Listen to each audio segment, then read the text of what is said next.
He'd had headaches for some time, for a couple of months, but getting worse. And Lou said, enough's enough, let's just get all the anything nasty ruled out. So I was grabbed by the scruff of the neck, taken to work with her and plonked in A&E.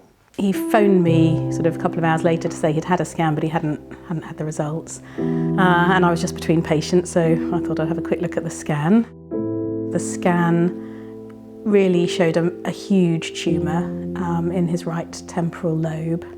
I didn't have to go and tell him, but I felt it should come from me rather than from one of the medical team. I was waiting for Lou to say to me, it's fine, off you go. And instead she came in and sat next to me on the bed and said...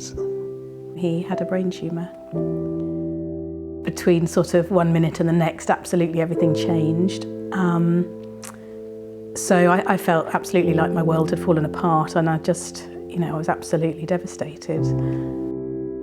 He was very withdrawn. I think he was very depressed really at that point.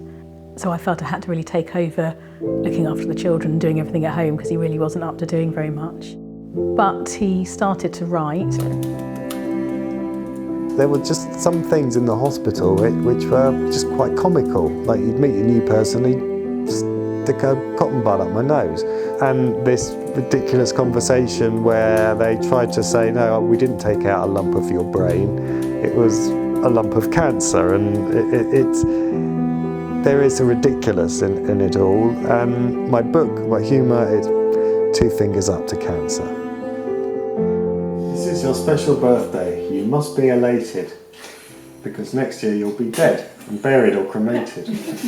We've been very honest with each other, and Adam's been very honest, and upfront about, dealing with the outlook and facing things head on. And I think that there is a pressure to feel that you've got to be okay and you've got to be the glue holding the family together. I then learnt to put it in a box for a couple of hours and then do what I'm doing and then take it out. Yes, the Porsche's in the garage. It's one of those things you digest over a period of weeks and months, for years. It's taken several years to get my head around it. I think it just made us realise how close we were really, because when you're sort of threatened with something like this, you just realise what you've got and what you want to fight to hold on to really.